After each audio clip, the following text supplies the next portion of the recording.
Por que as coisas em que acreditamos violam completamente as regras das formas racionais e científicas de pensar?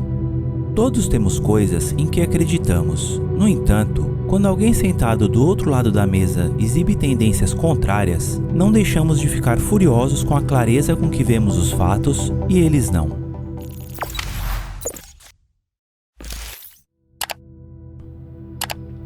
Seja vacinação, mudança climática, posse de armas ou qualquer um dos tópicos fortemente debatidos hoje em dia, todos nós experimentamos estar de um lado do debate ou do outro, onde tentamos desesperadamente mudar a opinião de outra pessoa.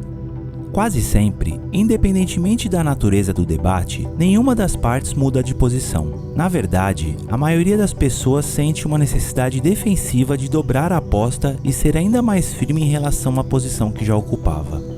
O resultado de tudo isso é uma polarização cada vez maior no âmbito social e político geral. Veja as mudanças climáticas, por exemplo.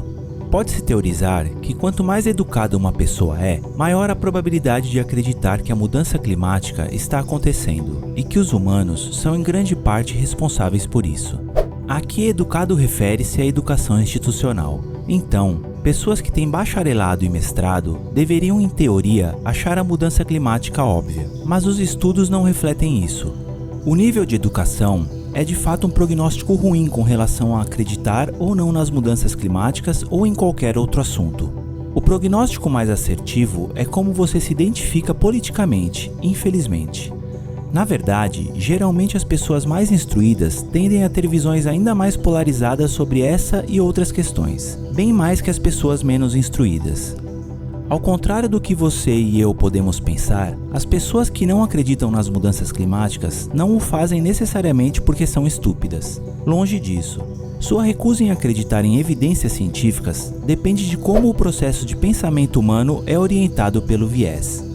Uma vez que um viés inicial tenha sido desenvolvido, é extremamente difícil mudar nossas mentes. Isso foi demonstrado por vários experimentos em que os cientistas apresentaram aos participantes um estudo inventado sobre as mudanças climáticas.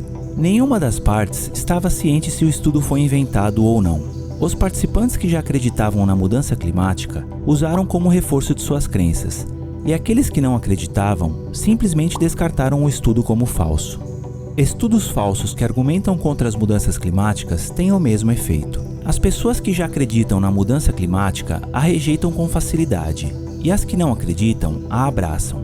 Diante de um fato novo, ambos os grupos tornam-se essencialmente mais polarizados do que inicialmente. Quanto mais você alimenta, pior fica. Outro experimento, realizado em 2005, revelou o que é conhecido como escolha cega. Foram mostrados aos participantes duas fotos, uma das quais eles tiveram que escolher como a mais atraente. Eles foram convidados a discutir o que sobre a foto os levou à sua decisão. Após suas escolhas, os pesquisadores passaram a trocar secretamente a foto pela opção que não haviam escolhido. Alguns participantes reconheceram essa mudança, é claro, mas a maioria não.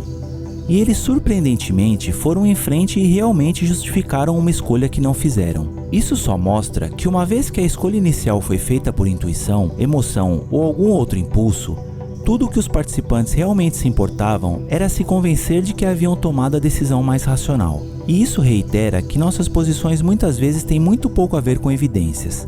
Mas então tem a ver com o quê? E por que defendemos essa posição?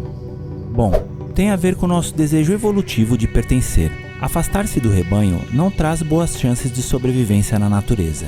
Claro que somos uma espécie curiosa e queremos descobrir qual a nova fruta que podemos comer ou um novo lugar para encontrar comida. Mas essa curiosidade não supera a nossa necessidade de sobrevivência.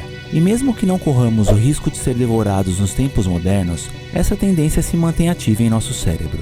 Enquanto a curiosidade e a busca pela verdade muitas vezes nos excitam, a necessidade de pertencer a qualquer grupo em que nos encontramos parece sobrepor todo o resto. Hoje, quando você vê parentes discutindo sobre política durante o jantar, o que eles estão fazendo na verdade é apenas sinalizar para todos a que grupo ou ideologia política eles pertencem e como estão orgulhosos disso.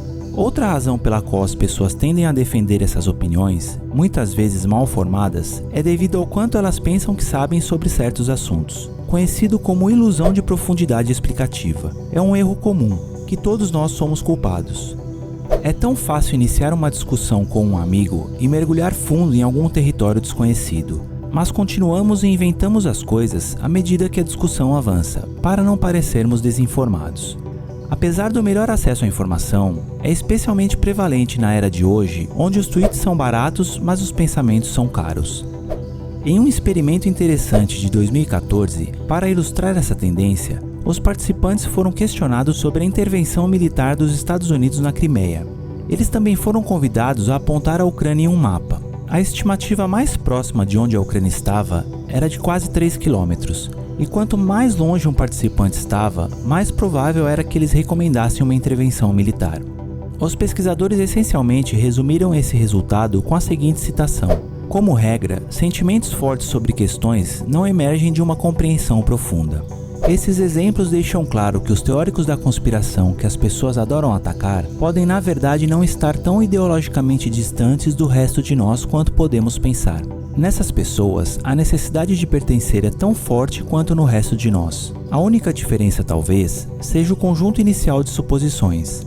Na verdade, as teorias da conspiração são muitas vezes iniciadas com base em fatos. É só mais tarde que eles tendem a divergir em reinos irreais e infundados. Então há ressalvas sobre como a informação é criada em nosso mundo que não se presta a confiança para todos. Por exemplo, o método científico muitas vezes se baseia na ideia da incerteza, e isso é algo em que os seres humanos não confiam. Todas as incertezas não são iguais, é claro, mas mesmo o menor pingo de dúvida é suficiente para convencer os críticos de uma evidência de porquê eles estavam certos o tempo todo. Enfim, por que prestar atenção a esses cientistas inseguros quando você pode ouvir apenas o confiante tio João?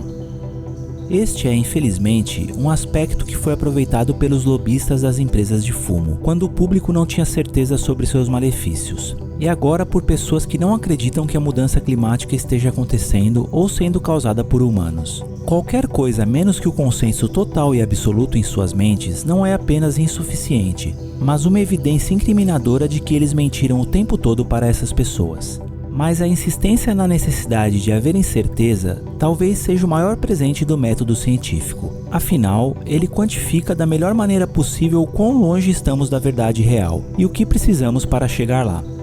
Por mais que gostaríamos de acreditar, fatos não mudam as mentes.